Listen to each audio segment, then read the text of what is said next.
Peace to DieHards. You know where you are. This is DieHard's podcast. DieHard State of Mind. State is here with me. We're gonna be talking about Clyde. We gotta wish him well for this. That whole end of a whole era here, man. So, as you can see, also too on the left hand side, we got Frank Ntilikina, Dallas BBQ. So anyway, DieHard's podcast. Let's just go for it.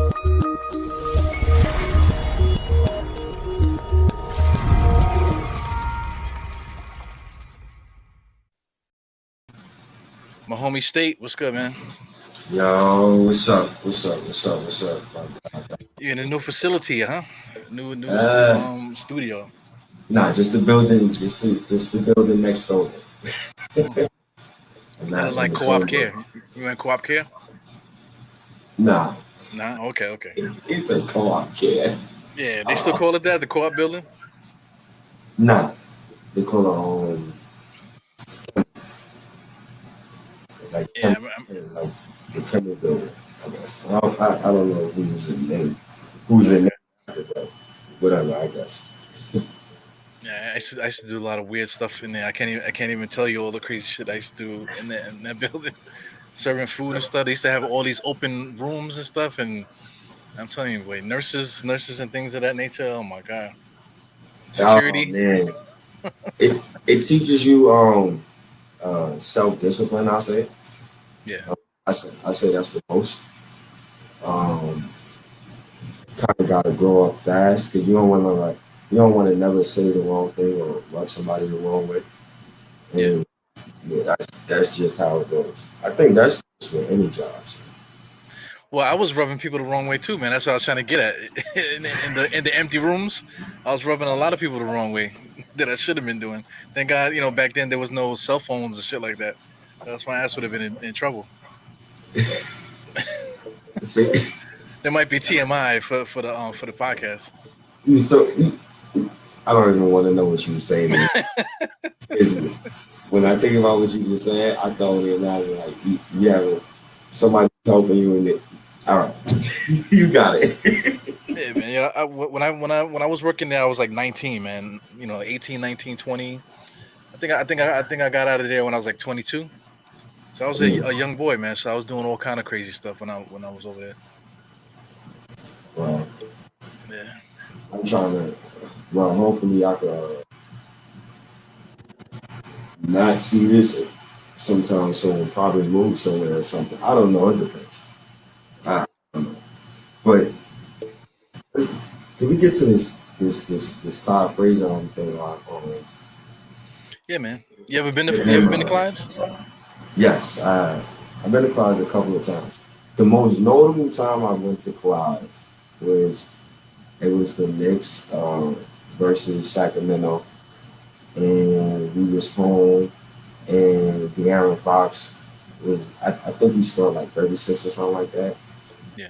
and it was so bad. I think, matter of fact, it was early in the season as well, bro. Matter of fact, I think this was one of the games right after um Steve Mills and Scott Perry had that press conference. Oh my god. Thank God we don't got to deal with them shits no more, man. Oh man, you know. I ordered a burger and fries. I'm just trying to be regular, right? You know that's not kind of expensive. But as I'm watching the game and I'm seeing what Buddy Hill and De'Aaron Fox, I'm seeing what they're doing now. You know, the coach at the time was David Fizdale. I think he lost by like 30. I think we lost bad that game. I think that it was a bad game. And I'm gonna look for that game while I'm talking to you. But I started ordering drinks. So a regular buy yourself $40 turned to like 130 real quick. By halftime. That spot was bugged out, man. It was like three different restaurants in one. It had like the formal dining area where you got to get seated. There was like mad dark in there, mad tables and stuff. Like Yeah. there wasn't really like a lot of like When you TVs in walk that area. in, as Yeah, soon as you walk in, they greet you. And you walk straight down. You got the TVs right there. They got the little steps to go downstairs. Yeah, yeah. The bar was whack though, man. It was only on like one little strip. They didn't really have no bar stools and whatever. It's kind of weird. Mm, the bar, see me. I never really sat at the bar. I would just go there to try to watch the game, and Yeah, you can't really like have your phone out, um, so you can't really like go crazy with your phone in there. So you gotta really like be in tune with the game because you don't want the waiter to come to you and like say something to you. But you know, but that's what happened to you, right? yes. So I was playing this my phone out, videotaping it. I'm like, yo, what the hell is going on with the Thursday? And the waiter comes to me. The waiter's like, yo, you gotta put your phone down. And I looked at the waiter and I'm like, yo, I just wanted two like expensive cocktails. I don't even like this. I don't even like it. Like I don't even want to really coach right now, but I don't even like this. So please just leave me alone right now. You see the score. We're getting destroyed right now. We're getting the floor mouth with us. I mean, so like, come on, leave me alone. So the waiter just walked away. I put my phone away though, because I didn't want him to say anything to me, but at the end of the day, it's like, can we, it's a basketball place. Like, I should be. That's what I'm trying to say. It Because they was, would. go ahead. No, that's what I'm trying to say. They trying to be too elegant in some places, and then like the third part, they had like a lounge in the back. I don't know if you ever been to the lounge back there. I don't even think No. they had TVs back there. But they had it was like a club kind of barish kind of feel, but there was no bar back there, and there was hardly no TV. So it was like, what were they trying to do? And they got the basketball court. You know, Mm, did you ever use the basketball court? no. Every time I went there, it was just to eat, and now it's just leaving. Like it wasn't really to play on the basketball court. You want to see my mixtape? Go ahead, shoot.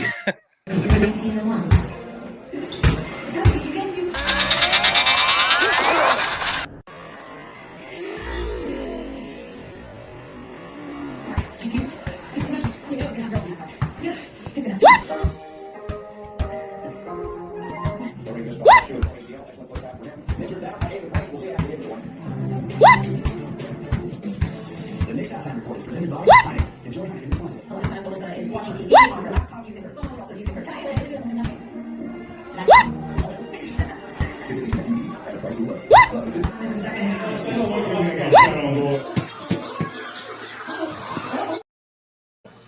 It's Yeah, ridiculous, right? you just having a good time though.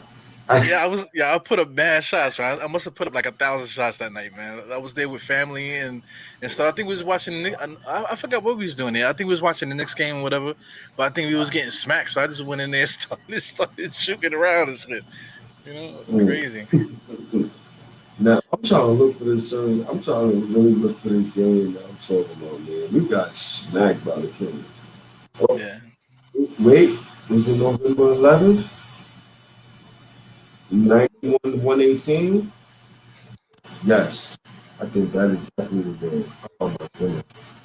the You Josh is know, here from the beginning for the first time, man. Usually he's at the end talking shit like, "Oh, why you said this? Why you said that?" Man, watch him from the beginning. But this time he finally popped up in the beginning. So shout out to Josh, man. mm. The food is great though.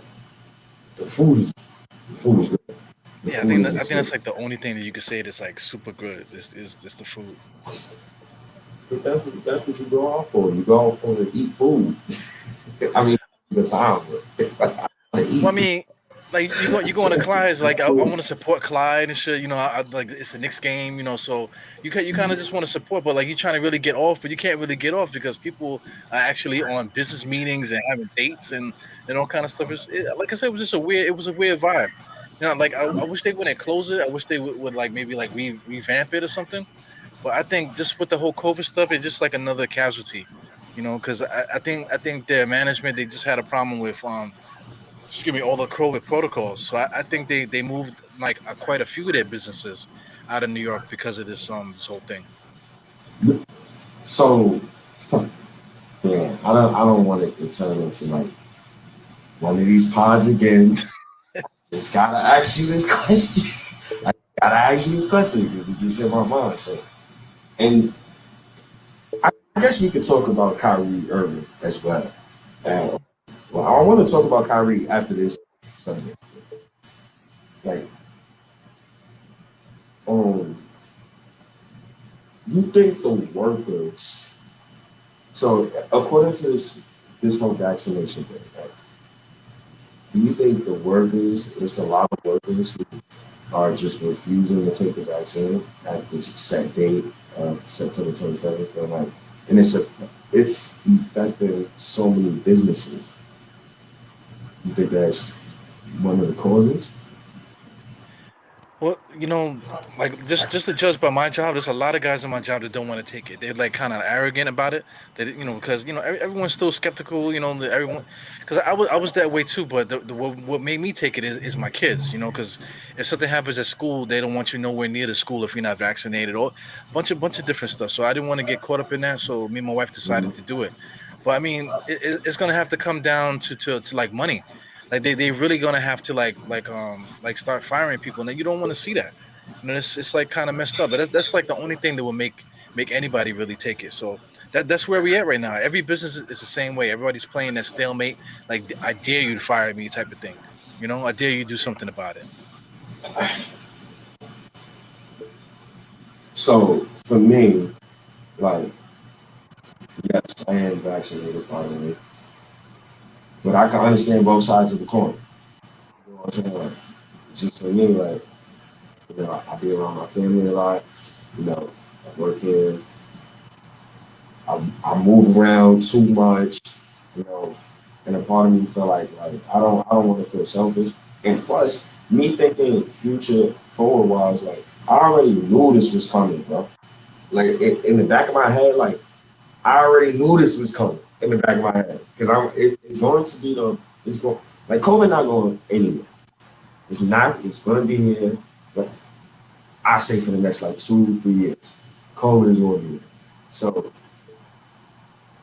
like I was like, nah, I'm gonna just get the vaccine. Like, 'cause I be around too many people, man, older folk. Like, but I can Yeah. understand people that don't want to take it. Like, I can understand what you're saying. Like, it ain't enough research. Uh, I don't know, like, if I want to put that in my body. Like, but, dog, can I tell you some real shit right now? Yeah. It's Good. just, when you think about your fucking rent, you ain't really thinking about certain shit. Like, or when you got no kids, and your kids is hungry, and you work a real job, like a real 9 to 5, or you out here, whatever you doing, like, yo, you might really have to sacrifice. Like, you might really have to think about that. So it's just both sides of the coin. Like, a lot of Yeah. people, a lot of people gotta be that way. Well, you see what Josh That said. right there, Josh like bro. the I'm price out of. to just I'm out to. Yeah, he was saying like the freedom ain't free. You know what I'm saying? Like that's the price of freedom. We're really not free. Like just something like this. Say, hey, listen, take the vaccine or you're not gonna get paid. All right, I guess I'm taking the vaccine. That's it. It's like, it's like a pretty much easy conversation right there. Like, oh man, I'll never take it. Oh, you're gonna get fired. Oh fuck it. Let me get two. You know? Listen, yo, and I'm gonna always be a fair person. Like I feel like I live my life feeling like I try to look at both sides of the coin. So I'm not gonna say it, and the people that question it, I'm not gonna question you because I can understand what you're saying. And I can understand about the booster side of it. But at the end of the day, like study shows like people like I don't care like whatever y'all see I'm not gonna tell I'm not gonna dictate to whatever anybody else sees, but from what I see, like more people with the vaccine, like they're less COVID positive. Like I see less COVID. I see less COVID. You know, the body's rolling around, rolling body. Like I see less of that stuff now because a lot more people are taking the vaccine. You got a decision to make. Like, it's crazy to me. Like that's crazy. Capitalism is like that's just powerful. Like it's crazy. Yeah, no doubt. But the thing with vaccines, I see a lot of posts, especially recently, where they just talking about smallpox and there's all the other stuff too. But like if you take the vaccine, that doesn't kill the smallpox. It's just that it might not affect you as much as the next person. You know what I'm saying. Right. So it's still out there. See, like right now, if we stop vaccinating children for polio and stuff like that, there's gonna be an outbreak of polio again because polio didn't go away. It's just the fact that we took the vaccine and then it just like it just bounces off of us kind of thing. You know what I'm saying? But it's Mhm. still there. So like if people take the vaccine, you put yourself you're hoping that you put yourself at a spot where the virus bounces off of you, but it's still there. It didn't disappear. So people still gonna get it regardless. There's people still getting the Spanish flu. You know what I'm saying? So it is what it is. Yeah, yeah, and it's crazy. It's crazy because like, and now like I guess we can transition it over to the NBA because I come across of course a tweet from Kyrie Irving, right? Like, I have no fear, whatever. And I got my mask on and this and the third, and it's like he's in a major market, right? So if he was on the Knicks right now, that would be a huge. I think the beat writers would be all over this already. But since he's in Brooklyn and he's on the Nets, it's not going to really be a story. But for him to say something like, you know, you could take off your mask, like have no fear, this that with that, and he's probably not vaccinated. And in the big markets, they already said that you're not going to be able to play the home games if you're not vaccinated. If you come to these certain markets, so it's like. Yo, if he was on the Knicks, dog, yo, it's so crazy. And I told you about this months ago, bro. I said, yo, watch this Kyrie Irving stuff. It's going to start, it's going to start getting serious. 'Cause how you feel about that whole thing, man? Well, just same thing like you have the one argument about COVID, like for the vaccine and stuff. But then I give you another argument, but it's not that not we're not fighting each other. It's just two thought processes. You know what I'm saying? So that's the same thing that's happening with like the Knicks and the Nets. It's like two different thought processes. The same thing can happen with the Nets, and nobody cares. But if it happens to the Knicks, all of a sudden it's blown totally out of proportion. So that's what I really hate about this whole thing. Because I mean, we're talking about 43 games that he could potentially miss out on. Because you're talking about the two home games, it's gonna be two away games against the Knicks, and then 41 games over there. So, let's say if Julius Randle was to do that, I mean, it would totally destroy. It would destroy everything. It would destroy the fan base. It would destroy the media would be going crazy. The team would be going crazy. It would just destroy everything. So I mean, this is all like a big slippery slope. You know what I'm saying? Because it's supposed to be about health, but like you said, capitalism. It's really all about the dollar. The bottom line is the dollar and shit, man. So it's kind of messed up. And that's how we lost Clyde. We lost Clyde's wine and dine. It's a bunch of crazy stuff happening. Over this pandemic. This is why I'm so glad the Knicks player. See, this is why I told you, like, I think Randy was vaccinated already. That's just a hunch, like a real hunch that I got. Because, like, the Nets, and this is not really a story, but it kind of is. Because you're going to see certain players from certain teams, and you're going to know who's not vaccinated. Now, that could really split fans. That could split fans because now you can get a fan that's saying, oh, he don't care about the team. We paying for $1,000 tickets, and he don't even want to play in the home games because he don't want to get vaccinated. Now you look at selfish than that fan. But then you look at the locker room. Now it's like, yo, it's 41 home games. You don't even want to play in 40. You can't even play in 41 home games. You might cost your team like a chip, and now they looking at you like, yo, you're the leader. Like, So that's gonna be a slippery slope. Now they definitely said if you got a medical like a medical waiver or a religious waiver. So Kyrie is straight 5%er. straight hotel hat. He questionable. I come in peace, brother. We don't need the fist fight, brother. We the same skin color. He that type. So maybe he could get off on that, but just to put a positive spin on it. But that's tough, man. That's tough. That's tough. That's tough. Yeah. Good question, man. Like, whew. So what do you want to segue into next, man? I know you got a couple good topics you want to throw at everybody. So let's talk about Frank Ntilikina. I want you to formally apologize for Frank Ntilikina. That's how we're gonna start this convo. What? Because I want you to apologize before next season.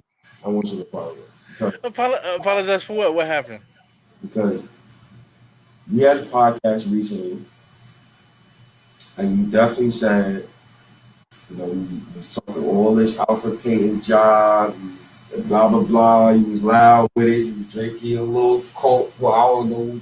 I know you had the big cup. I know you was sipping a little bit. You was feeling yourself going like, Alfred Payton. You averaged 1865. See, now I know the numbers in my head. You had to say 1865. So Alfred is about to be a third string point guard. He's never going to see the floor. When Frank formally signs with the Mavericks, then he gets rotation minutes, and you're going to finally see the player that we've always wanted him to be. But you can shake your head all you want. If you had a Luka Doncic, you wouldn't be shaking your head. Matter of fact, let's get into the real nitty gritty before you even go. Let's get into the nitty gritty because that Dallas Mavericks team is basically Phil Jackson's team, and you're about to see Frank's value on the court with a superstar caliber player and Luka Doncic, and that's going to be tough to watch. Yo, if it was a fifth, we all be drunk, man. Yeah, Yo, I hear so you. you said I I got hear I you. got I got to apologize for imagination. Yeah, well, all right. Keep saying the Magic, but we know Alfred Payne is going to be the third string. We know Frank is going to play. That's what we know. So since we know that already, and since we know Jason Kidd is going to be the coach, since we know Porzingis is his boy, since we know Luka is his boy, we know he's going to play. And you're going to see his value. So we going to see. You're going to see by December when Alfred's still riding on the bench and my boy putting up numbers. You're going to see. But look at this picture. Who is Frank playing over here right now? Oh Is he my gonna play over God. Tim Hardaway But, Jr.? but, Is he playing over Burke? no, Is he playing over Bullock? Burke, Burke is the fourth string point guard. He didn't play in the playoffs until garbage time. Frank is gonna. But on Dallas, who was the first, second, and third string point guard then? First is Luka. Luka plays point. Okay, so Frank, okay, there you go. You gotta brother. keep That's the talking. point of the conversation, brother. You answered your own question. Frank got to play point? No. So what's Frank role over there? Just stand there, play defense, and shoot an open 3-pointer. Come on, yo. It I mean, depends. Playmaker a I mean, little bit, but you got Luka Doncic. Listen, Luka Doncic is gonna be down who usage rate is going to be north of 30, regardless. And I agree with that because if I have an offense, I want yeah, play off him. Everybody else should play all ball. He's playing all ball. Everybody else play all ball. I don't care. A smart coach, you build a system around him. He's that good. I respect his game, and I just like the fit, but it just goes into a what if scenario of the year that Phil drafted Frank.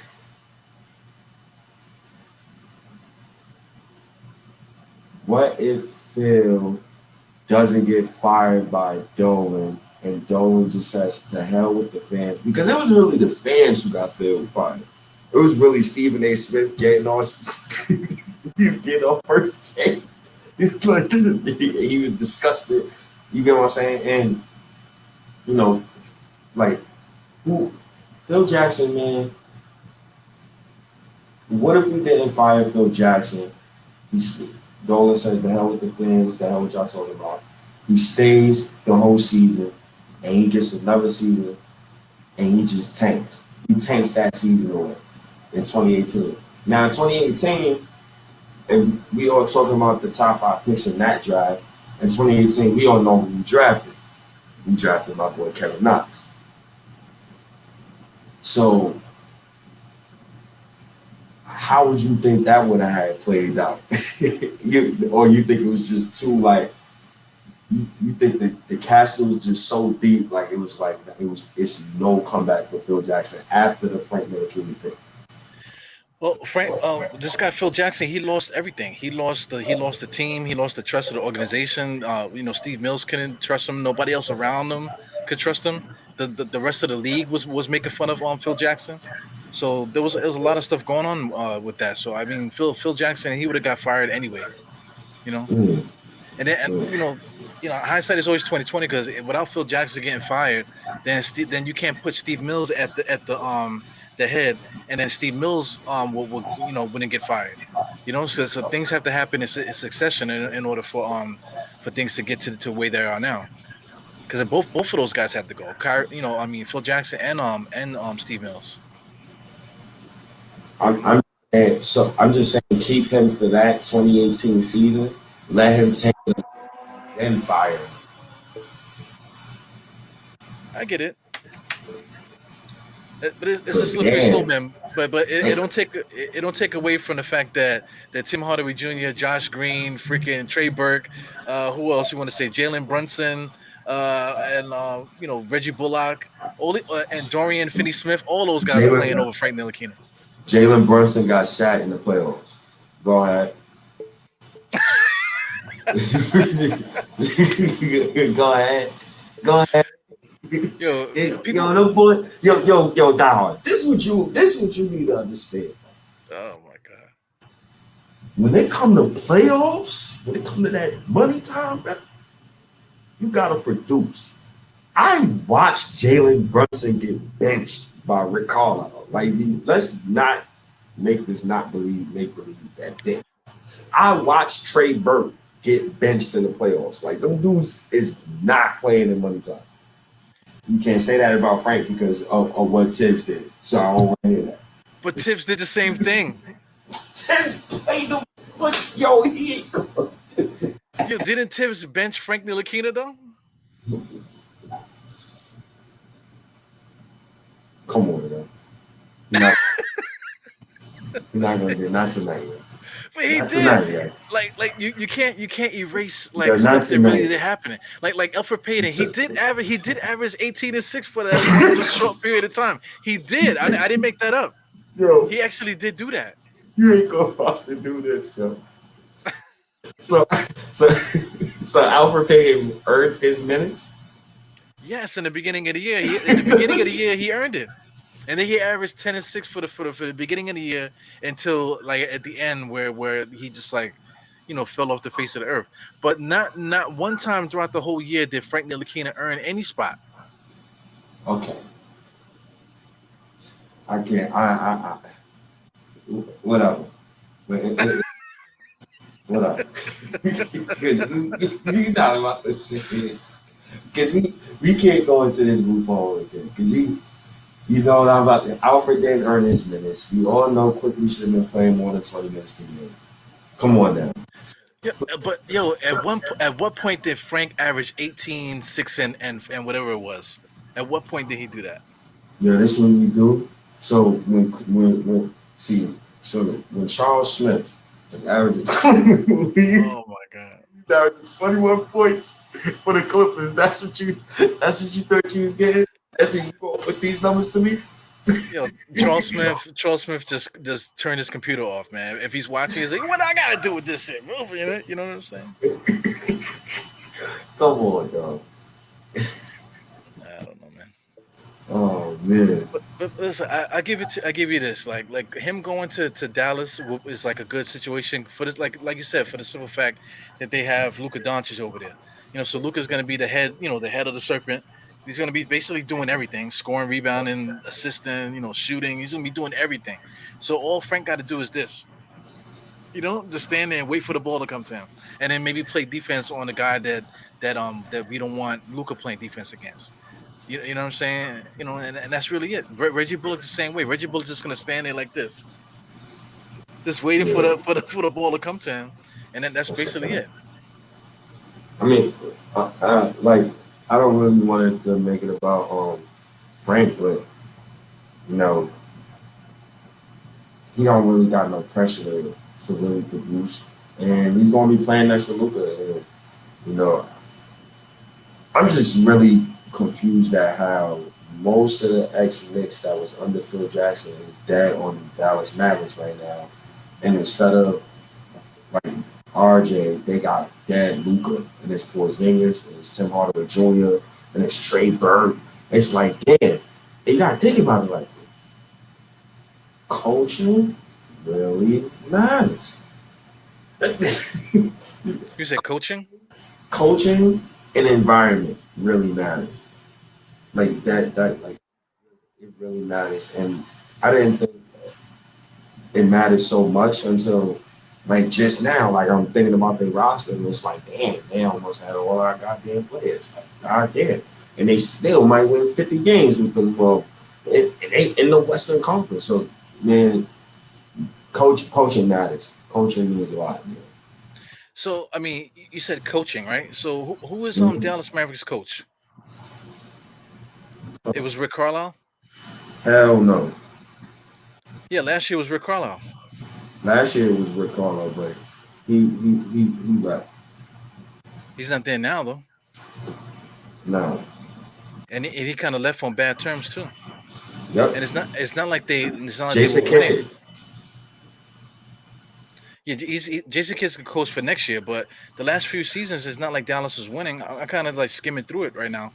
They were like basically in the lottery almost every year except 2019-20 and last season. And they like kind of like barely squeezed into the playoffs. I think the problem with them was the players just probably fell on deaf ears when it came to Rick Carlisle because he's been there for so long, and they haven't gotten out the first round. I believe in since like 20. I don't even remember the last time the Dallas Mavericks got out the first round, so they had to make a change. I think Jason Kidd is going to do well over there, and I like that situation for him. I believe that Phil Jackson wanted to look at Jason Kidd at a point. Hell, like, but we got Derek Fisher, so it's like, and when Derek Fisher was fired, if I may recall, wasn't we 22 20, and 22? Who, Derek Fisher? Yes, when Derek Fisher was fired. I don't even remember. But I mean, we were such a disarray in all facets of the team. That it's like so you could point the blame to so many different things why we were bad during that time period. But I'm looking at the roster that the Dallas has. I don't really see no leaders or anything. Tim Hardaway Jr. is the alpha male on that team outside of Luca. There's nobody else really there. You talking about Chris Stapps? Chris Stapps is like, what I'm saying. I'm just looking at the roster, and like they don't really upgrade. They added Moses Brown, which I think will be good for them, but they didn't really Ooh, do anything else to that team. Moses Brown, that's a great pickup. He's from Queens, right? He That's used to not. go. He used to go to Archbishop Malloy. He actually played with Cole Anthony when he was here. Oh, they got Moses Brown. That's nice. He's the perfect complement for Porzingis. Damn, they win 50 games. if he if he's who I think he is and what he can be for that team, they're definitely gonna win 50 games this year. It would be beautiful to play Dallas in the finals though in the next couple of years. It would be nice. Needs to meet them in the finals. I would love to see RJ Barrett versus Luka Doncic. Like, I would too, but what would Dallas need to get there? Because I'm looking at their roster. Outside of Tim Hardaway Jr., they don't have nobody else. I would I mean, like I said, Chris Kristaps, but outside of those guys, what do they have that's going to get them into the finals? What would they have to that's do? tough. I don't know. I ain't gonna lie. I don't think. See, loyalty is thin in this generation, and I think after that first contract, a lot of these young all stars currently, I think a lot of them going to leave their current teams.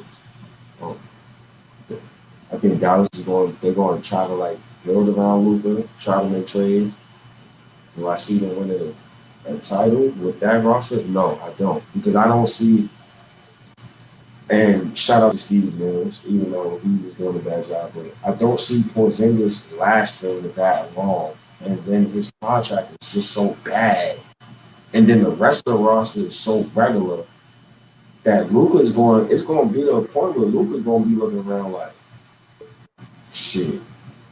I'm about to, I'm about to leave. Like, yo, it's gonna be tough when you keep getting destroyed and destroyed and destroyed. That's why, yo, all props to Giannis. All props to Giannis. But the Bucks, they build. They drafted him. I think you could say Chris Middleton was drafted by them. And then they made calculated trades and they just built the roster.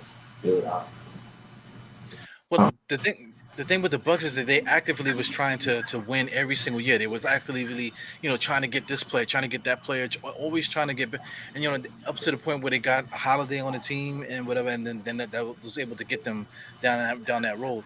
But I mean, I'm looking at this Dallas team, and I don't see nothing. They re-signed Boban, the 7'4" dude, and they don't even play him. Willie Cauley Stein is still there. Max Kleber and Dwight Powell. Some of these guys, they've been here forever. They're not really really getting it better. Like I said, Moses Brown is a really good pickup. Reggie Bullock was their star or free agent pickup. Now they're gonna get Frank Ntilikina possibly. So that's the thing. That's a possible. It's not. They didn't say they will sign him. They said they think that they might sign him. You know what I'm saying? So you still might not even go over there. please stop, man. By the next time we talk, it'll be sorry, man. Let's stop. Yeah, I think so. Because I mean, there was rumors that they actually wanted to draft Frank instead of Dennis Smith Jr. Yes, definitely. Yeah, way back when. Yo, it's crazy. Like when I think about the draft, like the draft could really set you back like years. So I'm gonna give you an example, right? So we drafted Frank, right? No, we drafted Porzingis, right? For the next 2 years with Porzingis, we proceeded to have no first round picks, right? And then when we finally get the first round pick and we finally execute a good, it wasn't even a good tank, man. We should have tanked harder, but we finally take again. You get Frank Ntilikina in the draft, and then in the back-to-back drafts, then the very next draft you draft Kevin Knox, and it's like, what if you would have drafted somebody else? Like, what if you would have got somebody else? What further along would your organization be? This is the problem I'm having with my Giants right now, because we drafted Daniel Jones, and I don't think Daniel Jones is that guy, and he just turns the see in football. See, this is the difference. Football, you got it, or you don't. You Right. immediately see with a quarterback, like if you got it or you don't. You got Dave Jones, 40 turnovers in 28 career games. That's the second fewest amount of games that to reach 40 turnovers. Like either you got it or you don't. So you draft him so high, you could have drafted another quarterback this year. And no, that might can set the Giants back. Because if he don't hit, how you gonna compete for a title? So it's tough, yo. That's a bad line. Even football too. Like say like you can't really draft it. Like they drafted their franchise running back too soon. Like Saquon Barkley, they drafted him too soon. They didn't have a quarterback yet. They didn't have an offensive line yet. You got to set up the offensive line and a quarterback first before you decide to get your franchise running back. You know what I'm saying? So now we don't wasted like how many years now of Saquon Barkley's career? He don't have an offensive line and he don't have a quarterback. You know what I'm saying? So you just sticking him like probably like one of like the best running back prospects that the league has seen in a long time, and you don't there's nothing in place for him to really to get loose. You know? So Yeah. football is weird. So to be honest, to be honest, Saquon he's been bad because I seen this stat where it said like Saquon has played like he's played in more games than having 100-yard rushing games, and it's like Saquon been hurt a lot, and you drafted him school. That's the thing, and in football, yo, you got to get that quarterback. That's the whatever position, other position. Okay, left tackle, I can understand. All right, he's built like Myles Garrett. All right, I can understand you take over. Cool, but that quarterback position, even the Browns picked the quarterback one. You gotta get that position right because that's the position that holds most sway on the outcome of a game. Now, in basketball, it depends on your team. But in today's era, I'm gonna have to give it to the wings. You don't get far without them wings. I mean, don't, I'll call the point guard the bus driver. That's the point guard. That's his job. That's his job right now in today's era. Yeah, I get that. Like I said, basketball so it's just so different. Like you definitely can't win without wings, but throughout the course of it, you just have to develop a game plan according to who you draft and stuff like that. But like you're trying to say, drafting wrong is going to set you back no matter what you look at it. But also that's also not the only way to do it because the Bucks, they drafted Giannis, DiVincenzo is another guy that they brought over there, but Middleton wasn't drafted by them. No, What's the name? The Lopez brother. He wasn't drafted by them. no. There's a bunch of players on that team that wasn't drafted by them, but they still won a championship. So there's still a way to get there. But you just have to keep the thing. You can't just sit on your hands. You can't just wait for the, like say hope when the draft pick comes, or you can't just like wait and so, like hopefully somebody will sign. See that's the problem. The Knicks at one point was doing both. We was waiting to draft somebody, and we had our hands up our ass waiting for somebody to sign with us. That's no way to run a franchise. Now all of a sudden we got the right people in here. Now all of a sudden we got all of our draft picks. We drafting well now, and all of a sudden now we starting to every year get a better class of free agents. So I think we're definitely on the right path, and it just takes people that really know what they're doing, and not afraid to just not afraid to do the right thing, you know. Yeah, and it takes a formula, right? So the form. So let's talk about last year's draft. Right? So last year's draft, we pick up Obi Toppin, we pick up Emmanuel quickly. So I've seen a picture today of Obi Toppin. Kid is spectacular. Like the kid, he looks built like a 23-year-old. He looks like he's in his man body, but he's probably in an NBA body too. But he looks chilly. He got the body of a small forward. And then you see Quickly today. Quickly looks strong. He looked good. Looked like he got the body of a point guard. And you see the draft from this year. We got McBride and we got Grimes. And looking at these players, I'm just thanking God we got Walt Perrin. So if we had Walt Perrin in 2018, in 2017, who do you think he would have picked in that draft? If we had Walt Perrin. And if we had him in 2018, who do you think he would have picked in that draft? Well, he would have picked, whichever draft Donovan Mitchell came in, he would have picked Donovan Mitchell. So I think that was the Frank draft, yes. So 2017, matter of fact, he would have picked Donovan Mitchell. Absolutely. So if he would pick Donovan Mitchell, the next final draft instead of Knox, who did Utah pick that year? I'm trying to see now. They picked Grayson Allen. So he went with like a proven name, somebody from a good school. So where was our draft slot? We were number 9 for that year when we drafted So Kevin Knox. pick like Walt Perrin in that slot. Gilgris and Alexander. He would have picked Shy. Shit. He would have picked Shy straight up like that. So what did we? Nah, I'm gonna give it to you. What did we did? What did we just explain with our explaining just now? Yeah, you got to get the right people to steer the ship, man. You can't just have a captain. You got to have a captain. You got to have a second mate. You got to have the guy that's on the deck. You got to have you got to have all these moving parts throughout the whole ship in order to get everything to run the way it's supposed to.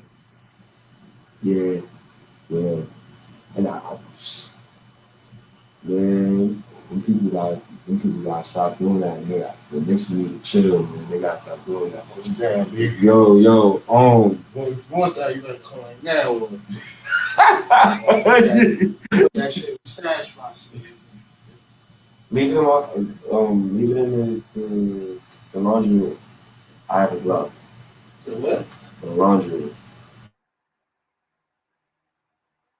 Porter closet.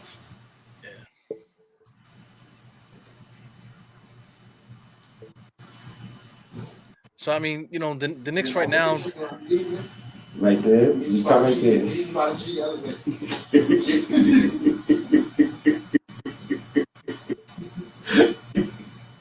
What you said? No, I'm saying like the Knicks right now. We just a well-run organization now. Yeah. I'm happy, man. I'm happy. So that whole war parent thing was just there, man. It kind of blew my because I'm like, yo. I think I might have a pen right here. Because I'm like, yo, why the hell,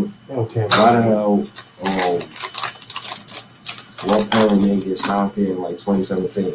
Why we didn't get these guys here earlier? You know what I'm saying? Like, why James Dolan always do it at the wrong spot, like at the wrong time, and it's like, damn.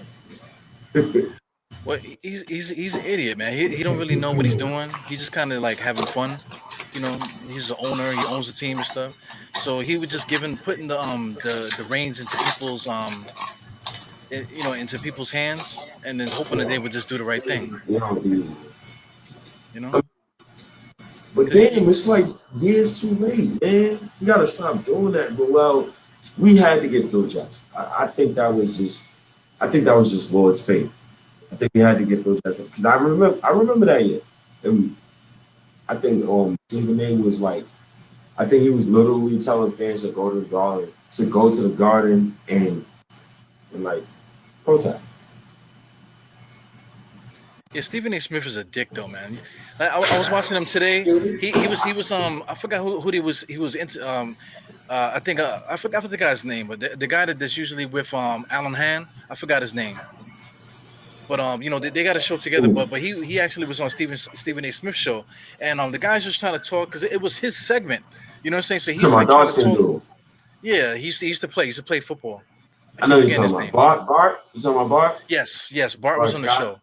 Yeah, so Bart Scott, it was his segment, and he had his graphics on the screen, and he was trying to explain whatever. And Stephen A. Smith's coming and just took over the whole segment. Didn't let him speak. Didn't let him click any of the points and stuff. So the whole segment went on with just him talking shit about football, but he never played the game. Bart is the one that played football. So let the football experts speak. You know what I'm saying? That's the problem with the Knicks right there. Because like if you want to have a football show, how are you gonna overtalk the expert, the guy that actually played the game? And he's gonna give you insight about what's going on the field, and you're gonna tell him, no, that's not what's going on because blah blah blah blah blah blah, this that and the other. Like what? Are you serious? That's like basically the Knicks. That's just the Knicks in a nutshell right there. You know. But the thing about Dolan though, like he's always got these big names. Like I always talk about like Larry Brown, Isaiah Thomas. Even what's the dude that came from Indiana. Like we tried our best. We always got these guys that come here and sometimes they will work out a little bit, but he was always the one to put his foot in, like to make the Melo trade happen and all this other stuff. You know what I'm saying? So there's a lot of stuff that happened. But Phil Jackson coming here. He was able to push Dolan aside, so that needed to happen. But then chop off Phil's head, and now it's Steve Mills. Chop off Steve Mills' head. Now it's Leon Rose. So all these things need to happen throughout these years just to get us to where we are now. That's tough. Yeah. Um, so 4 winning seasons in the past 20 years. This is probably the first roster where you could look at each contract and you could say, okay, I understand. And you look at Julius Randle contract. See, now from me to you, I really was against the whole Julius Randle contract thing initially because after what you've seen in the playoffs, it's like I'm not paying dude 30 million. That was my thing. Like we can't do no. That's reserved for superstars. Like that's reserved for your one option. I know he's not the one option. You can't get 33, 35 million. This whole crazy number that people are saying. But when you look at his contract and the value that you get from it, it's like, well, you don't make 30 million no year for the next 4 years. So it's like, oh, you could kind of build with that. Like you could still have another max and a super max still on the contract. You could sign a player, you could sign 2 maxes and still go over the cap and re-sign RJ. With Yeah. Julius Randle contract is constructed. And then when you think about it, it's like, okay, if you can for the people who put up the Randle contract, but I believe the year that he's a free agent, I don't know if it stops in 2024, but I believe, and this is just from 2K. This is just from me playing 2K. This is just from me like imagination. So one time in 2K, I had RJ Barrett and I had Jaylen Brown on the wings. And it was fire. I can't even lie. So then I started watching Jaylen Brown highlights. I'm like, oh, that would be nice. Because he both like 6'7", and you can see, Jaylen Brown handling is elite now, but you can see them fitting next to each other. Like you can see one of them playing the 2 and the other playing the 3. Because I know Jaylen Brown can get his own shot. But his contract is up in 2024. And I'm looking at Randle's contract. I'm like, Knicks gonna wait it out. Knicks know what they doing. And I'm just looking at, and then when you think about it even further, dog, when you think about RJ's contract, right? And we re-signed him like 2022. I think we can re-sign him at the next season. So I'm pretty sure next season he's gonna give us a hell of a third season. So I'm pretty sure like I'm banking on either an all-star berth or he gonna give me an all defensive team nod because we lost Bullock and we lost Alfred and they was a part of that defense, so he's gonna have to step up. So it's a lot to look at, man. It's a lot to look at, bro. Well, I want to highlight what made a forward saying here about Phil. He said that Phil Jackson knew that Melo was a loser. You What? know, what do you think about that? Damn. You know, Well, because yeah, Melo is one of the reasons why I'm a super diehard Knicks fan. Like he one of the reasons why like I'm super diehard like Melo, because you got to get to that point. Growing up when I was 10, I always watched the Knicks, but it wasn't like I was super diehard. Like I always watched the Knicks when I was growing up. So this is why Isaiah Thomas affected me so much because it's like, yo, bro, like I'm looking at the draft, like, bro, we don't never have a draft pick, bro. And then when we do draft somebody, his name is Arukas Alafunkadis. And it's bad. Like, come on, man. Oh, Jordan Hill, Steph Curry. Oh man, it's tough, yo. It is tough. But but I love Carmelo Anthony, man. Come on, man. You can't disrespect that man like that. well, saying that saying what he's saying about Melo doesn't disrespect Melo. Is really the truth. Because the reason why Phil got there because they were trying to figure out a way to get Melo to play team basketball. Prime Melo did not want to play team basketball. That's why Woodson was able to be successful because he had all those veteran guys to get the locker room in order. He had extra people in there, and then also the offense was just give the ball to Melo. Everybody else just spread out and let Melo just take whatever shot he wants to take. So when Phil got here, he was trying to implement the triangle of so hard just so he can get everybody else organized, so Melo could have the stage to do what he does. But Melo didn't buy in. Once the top guy don't buy in, then it just makes everybody look crazy. So like I'm glad that happened because it just showed what. And then look what happened to Melo right after. You know what I'm saying? Right after they blackballed him, they blackballed him for a reason because Melo still thought that he was this, and he didn't want to come off the bench. You know what I'm saying? He didn't want to play second, third fiddle to nobody. He's still on that shit. But he never got to the point where he could just fall back for a second just to allow the team to succeed. So I think that's like a big part of the story as well. Mm, yeah. But I mean, how we going to diss Melo, man? Look at the rosters that he had. Like, yo, when I watch Melo highlights, I don't even watch it for him sometimes. I watch it for the rosters he's around while he was in New York. Like, Luke Robinson, yo. Well, let me throw Luka Doncic to the situation. Look at Luka Doncic's on rosters. Who is he playing with right now? Hold on. Yo, why you doing that, yo? Why you doing why you doing that, yo? Why But it's the truth. Look at the roster that Luka has. Like Melo at prime Melo was one of the greatest scorers to ever play, right? So he should have been good enough by himself. Especially he got Amari, on one side. He had a couple other guys too. They should have been able to been more successful, in New York with him, being the headpiece. I think Melo would win more games with that Dallas supporting cast they have right now than Luca will win with the Knicks supporting cast that Melo had back then. That I don't agree with at all. Prime Melo with that supporting cast that Dallas has right now? Really? There will be a lottery team. Really? Look, In today's isn't NBA? isn't this Really? isn't this that roster? That's the Knicks roster, the same roster that Melo had. And they was bad. And Omar was hurt. But Superman Chris Stapps for Amari. It's basically the same team right now. So if Melo was on this team, there would be a lottery team just like they were when they were on the Knicks. Come on, yo. Come on. Yo, Amari couldn't defend the ghost of this smacking, bro. Like, come on, yo. Come on. At least Porzingis shot a block shot. Like, prime Melo with that? Nah, come on, yo. I think you being disrespectful.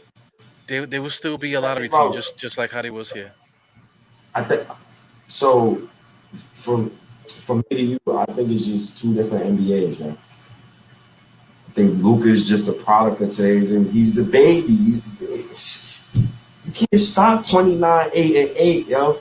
He put up 29. He, that, Yeah, but Melo was giving you 29, 7, and what 4 or 5? What how many assists he was averaging when he was a Nick? Melo getting like 28, 8, and like 3. Prime Melo, average 28, 8, and 3. Yeah, 28. Yeah, about 8 and 3, something like that. 7 and 3. But yeah, I mean, Melo got his selfish ways. I can understand, though. Get your money, man. Get your money. You see what happened to Dennis Schroeder. You better get that money. They give you that. They offer you that first contract, that first drink. You better take that money, bro. Don't That's fumble that bag, bro. that's the problem too. Worrying about the bag outside of what the team is trying to do, trying to win. That was the big problem. True. That's why they brought Phil. They brought Phil there to try to figure something out for him to get him to win. They were dumb. But why you re-signed them and give them a no trade clause? I'd have sent Melo ass packing. You kidding me? If you was tanking, if that was the you tanking, bro. We literally tanked with no draft picks for 2 years straight, bro. And people like, yo, why did Porzingis break down? Why, motherfucker? Because we ain't had no fucking help. And we couldn't even trade, even if we wanted to trade picks to give him help, we couldn't. So then you're gonna ask why he broke down. Motherfucker, you know why. A lot of it was him, because Porzingis, he don't play the same. Porzingis is some different type of, like, I don't think I'm gonna ever see a 7'3" guy that's moves like that. So Yeah. I'm just glad we're in the position that we are now because I mean, we don't have a Melo on our team. You know what I'm saying? no, We don't. And I say that scoring wise, I feel like Randall might actually be this might be who Randall is, just like a really good scorer for his position. But just the fact that the way that he plays, he plays he plays trying to get the rest of the team better. You know what I'm saying? So he's looking to pass. He's bringing the ball up the court, looking to give the ball up and all this stuff. You know what I'm saying? So it's just a winning style of basketball. You're able to get other players and stick them on here, and it won't isolate the players. You know what I'm saying? Everybody's still gonna get theirs based off the way that he plays basketball. so I'll say this. Randall last season, he was on his mellow. I remember saying this too, like, yo, he really on his mellow. Like, he was not passing the ball. But like Melo is a guy when he don't pass you the ball, it's like, I understand, man. Cause that it's like Prime Melo was old. Like, I understand why he didn't pass me the ball. But at some point, like, you gotta play within the offense. And even Kobe Bryant said this about James Harden, right? And they asked Kobe Bryant in an interview, I think he was with Tracy Brady. He was like, yo, can James Harden win with this isolation style of offense? Kobe Bryant was like, nope. He's like, nope, you can't win like that. That's in the offense, and it's tough. But no excuse for this guy Phil Jackson, man. He the one who gave Melo the money and gave him a no trade clause. I would have traded Melo fast, hot, in a hurry. I would have traded Melo. So Well, the whole thing with the Melo, they had to appease him. They were trying to figure out a way to get him to this. So I mean, supposedly he took a pay cut because he could have did the same thing like Julius Randle could have did. He could have got like the 30 something million, whatever. Then the Knicks really would have been screwed. So it was either that. So that goes to Melo too. Melo needed the trade the trade clause because he took the pay cut. That's just his agent there. So that was just all a messed up situation. But check out what Bodega's saying about J.R. Smith and Shumpert. Both of those guys were dead in the water when they went with the Knicks, man. So Phil Jackson traded them to Cleveland, and look what happened. LeBron made those guys look like they were like championship caliber players, just for the simple fact that of the way that LeBron plays. Two different players. come on, bro. Man, you talking about King James? King James? Come on, bro. That's not even fair, bro. Bro, LeBron James might be the first NBA player I think I've ever seen in my lifetime score 30,000, 10,000 rebounds, 10,000 assists. But he couldn't guard Melo though. Melo couldn't guard him. Would you? I mean, No, like, well, I'm saying it because the both of them were on the same level as far as player. Of course, LeBron James is like whatever top five greatest player ever to play the game. But when you're talking about just caliber amongst your peers, Melo was right there with LeBron. So no, I disagree. I disagree. I strongly disagree with that. Bro, in my third year of high school, bro, LeBron was in the finals dunking on Tim Duncan. I dare remember that. yeah, he had nine straight finals appearances. But Melo could have had some of those too. But the reason why is because it's something with Melo's game that he's just not a winning player. That's the difference between those same two players going to playing with LeBron and those same two players going to play with the Knicks. Shumpert was ready to cry. Shumpert looked like he wanted to cry every time he was out there. He was arguing and complaining. In the media, he was chirping and stuff. He was fighting Tim Hardaway Jr. everybody was miserable when it was on the Man, Knicks. hold on. So you calling? Wait, hold on. Yo, you see them rosters Melo was around? That's not fair though, man. You know he needed a point guard. We all know that. We Yeah, all know we should have amnestied Amari Stoudemire. We all know this, bro. We yeah. all know this, bro. If we would have had Chris Paul, and this is young prime Chris Paul. This ain't no like this young Chris Paul with Carmelo Anthony. Then the ball game is different, bro. It's different because now the leader is Chris Paul, and you don't gotta worry about shit like Well, that. they had Chauncey. He had Chauncey Billups in his career. He had Allen Iverson in his career. He had He Andre went Miller in his against career. Kobe. He went Huh? against Kobe. Come on, he went against Kobe B. Right? Yeah, but Melo is still Melo though. Melo's one of the greatest offensive players to ever play. He should have been able to compete. It's not. He's not by himself. He's not going one on one against Kobe. You Come know. on, yo. Come on. Come on, yo. Don't. Yo, they had Kenya Martin. They had Marcus Camby. They had a lot of good players on their team. Yo, Paul Gasol, Bynum. Yo, they ate them boys up. I'm sorry.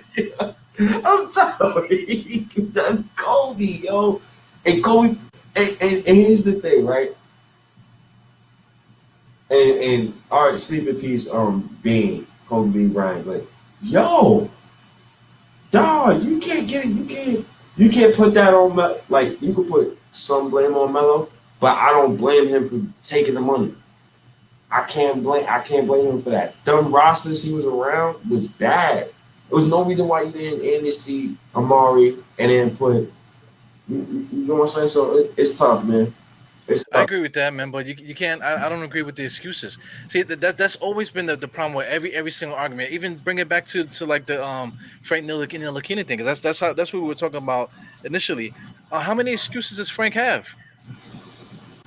Like him going to Dallas, you were saying that he's going to be in a better situation, blah blah blah. But you're talking about in like imagination, because he's never done any of that yet.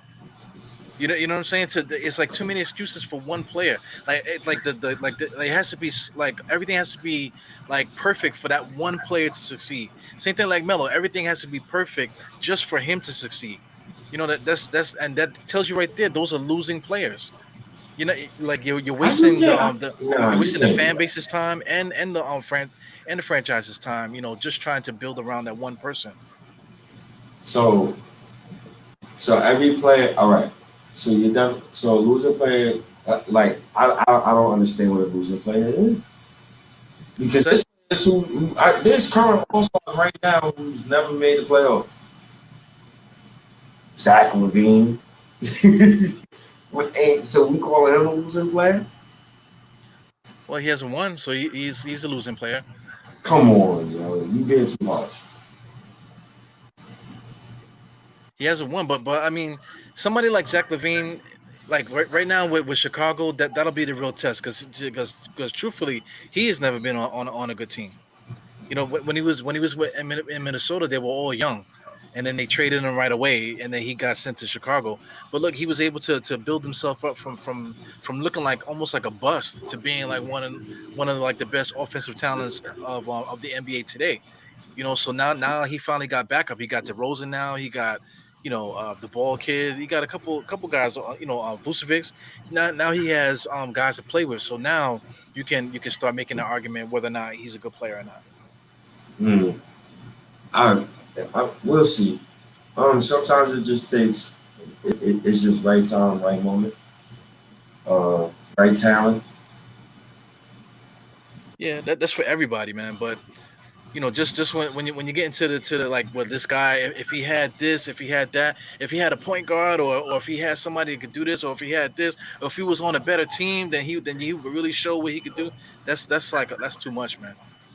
Yeah, yeah. Because there's so many, like, it's already proven the Knicks, from what the Knicks have been doing up until this point, they already proved it. Because I mean, look at McBride, look at Grimes and stuff.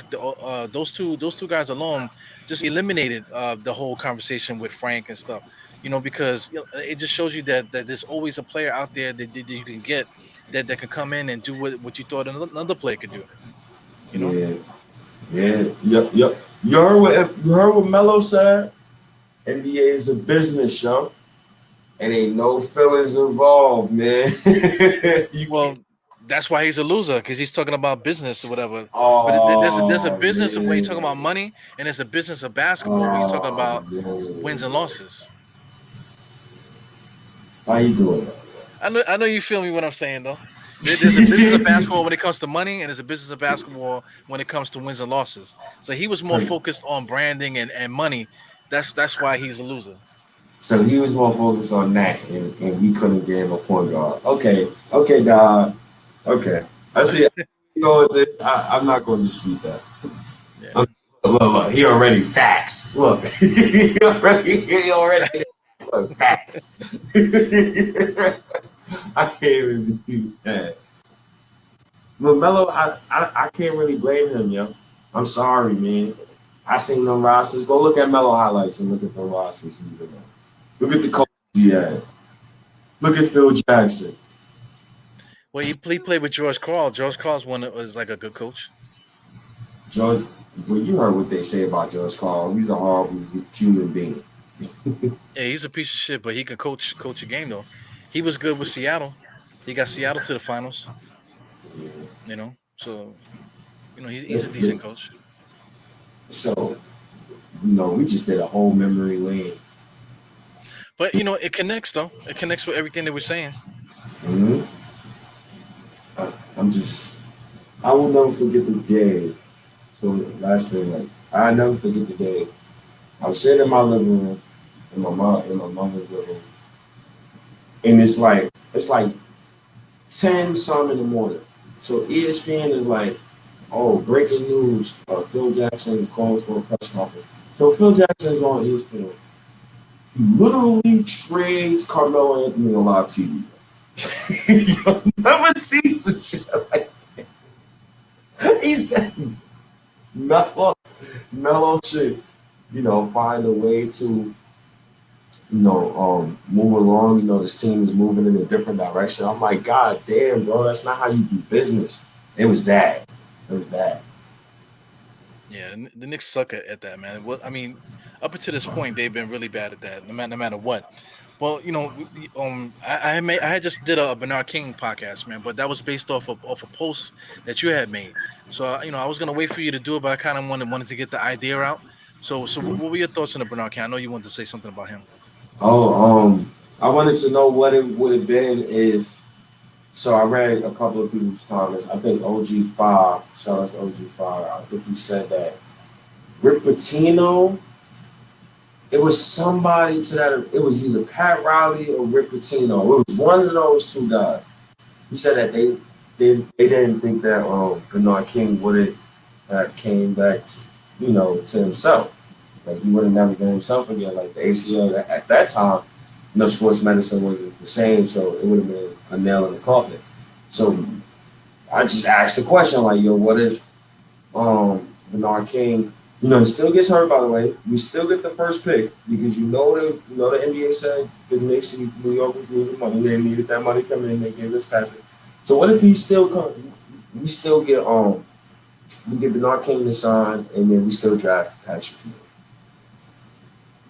Well, Patrick Ewing was already drafted or whatever. That's the reason why that we were able to get Pat because Bernard got hurt. So when Bernard got hurt, the Knicks were in a lot, the first lottery. So the Knicks won the Mhm. lottery. So, but Bernard King was still on the roster at that time, but he just was hurt. He missed a whole entire season. So I mean, that first year with the Knicks, that Patrick Ewing had, that was the 85-86 season. Bernard King was hurt the whole year. You know what I'm saying? So he came back the following year for like the last 6 games of that season and he was able to average 22 points. But the thing about that, it was only the last 6 games of the season. The last three, like I said in the podcast, the last three of those games, he averaged 30 points. Mm. The last 3 games of that season, he averaged 30 points, and he played 40. I want to say 43 minutes per game. You know what I'm saying? So after seeing him do that, how come they didn't keep him? Wow. So somebody in the comments they put it out there. They said that they had paid Bill Cartwright already. So they had Ewing. Ewing was the top salary guy. Then Bill Cartwright was number two.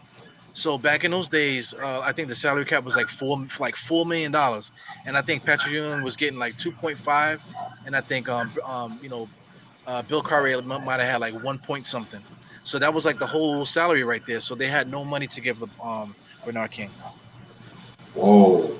That's crazy, right? Yeah, that's a history lesson for ya. Yeah, but the stupid shit though is that they traded Cartwright to Chicago for Oakley eventually. You know what I'm saying? So hindsight's 2020. They should have just kept Bernard. If they were just gonna trade, Cartwright anyway. So they made the decision to keep Cartwright rather than keep Bernard. Because looking at the salary now, like Bernard, he only made 1 million that first year with the Bullets. It was the Bullets at the time, so they Mhm. could have just kept a Bernard because he was only going to cost 1 million. And I would have rather just trade Bill Cartwright and then try to get something because you already got Patrick Ewing. So why do you need Bill Cartwright? You got two centers. Why are you paying two centers all of the salary cap? Mm.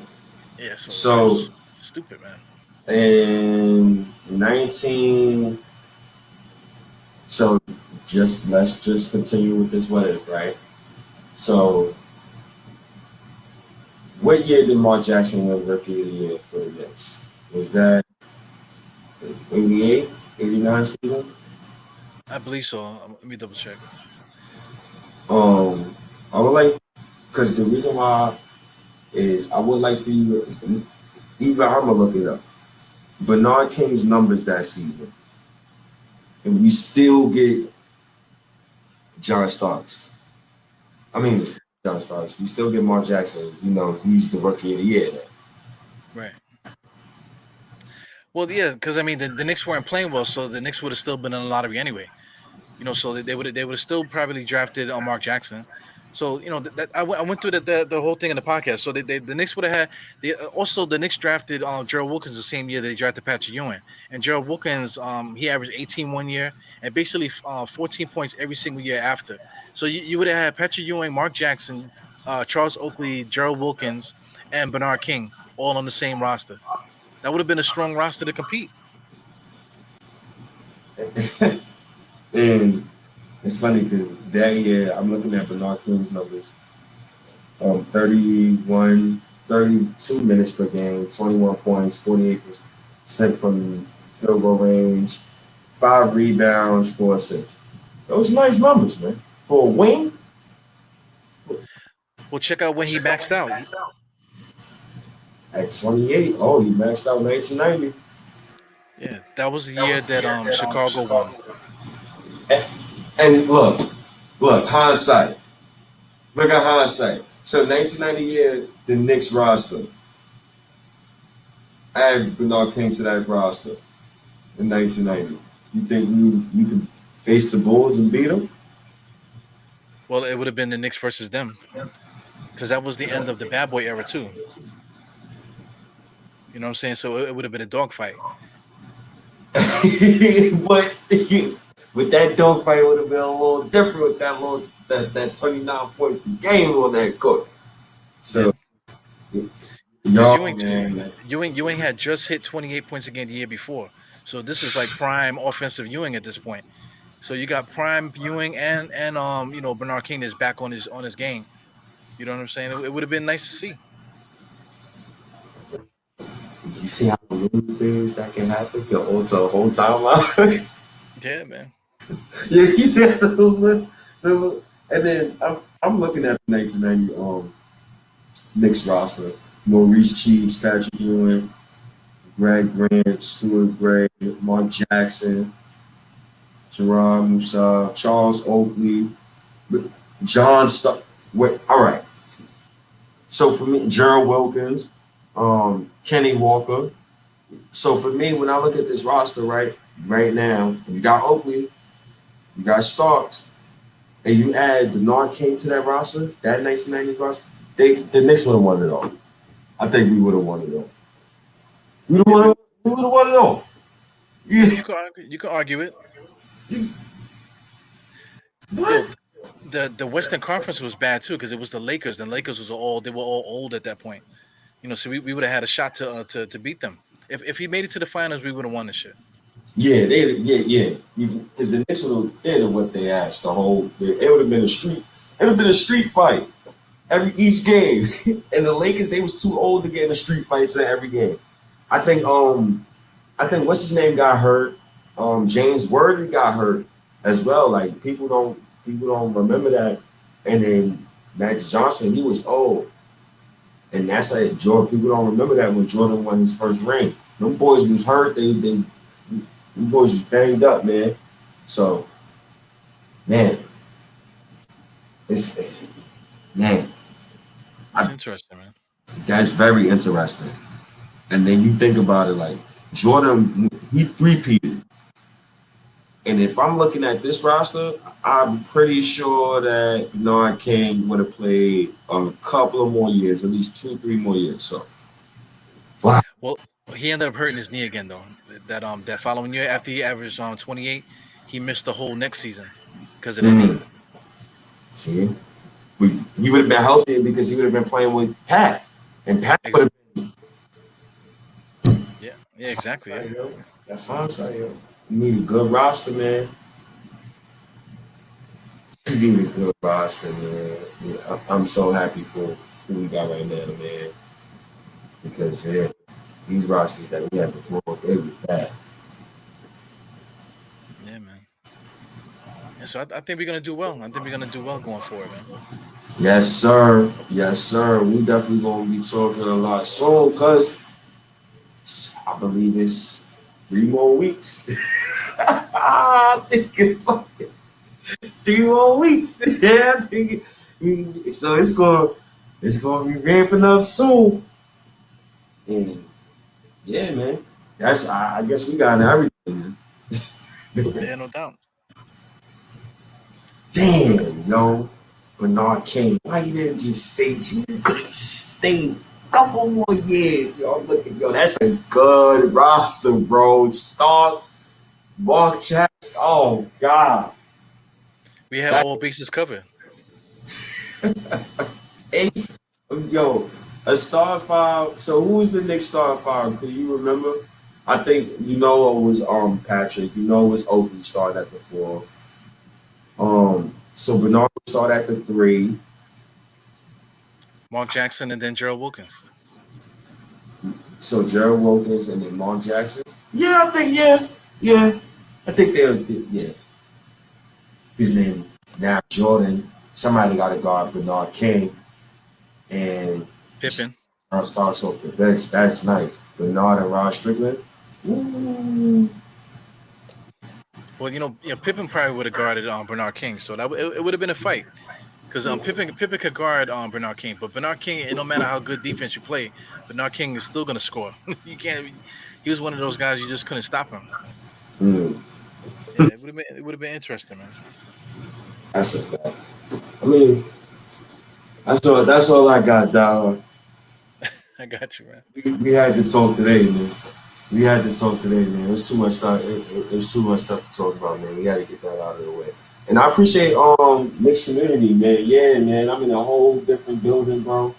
And yeah, it looks very nice. I believe that's Queens. If I'm mistaken. I think that's Queens. Yeah, that's Queens, definitely.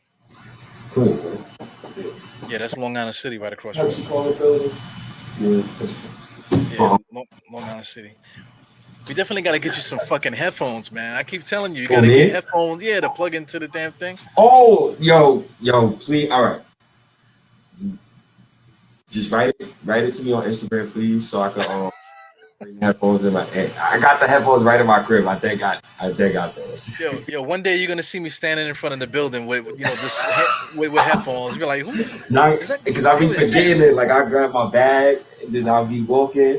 And like I'll be having a lot of stuff in my mind, but I got you though. I promise, man. I promise. Next part, but you plug the headphones in there, and you don't have to worry about anything, man. But because you control the sound, you know what I'm saying? I got you. Man. So we out of here, huh? Yes, sir. Y'all know where to find us. Bodega. Who else, man? I can't really say his, man. Mr. Jackson, appreciate you, Audi. Knicks community, Josh, appreciate y'all, man. Y'all know where to find us. Apple Podcast, Stitcher, Google Pod, Spotify, everywhere, man. We did so many of these pods, man. Y'all should know where we at finally. But yo, Don, man, I'm out of here, man. I appreciate you. I need to hurry up so it won't rain on me or something like that. I got you. I'll let you, bro. All right, State. All right, Peace. peace. All right, peace, y'all. Thank you for tuning in to Dine podcast. That State of Mind. Yo, get that State. Tell them to get some damn headphones, man, so the audio could be a little bit more crisp. But anyway, we're gonna keep these podcasts going. Continue to like, share, subscribe, hit the thumbs up before you leave, and I'll catch you guys in the next one. All right, peace.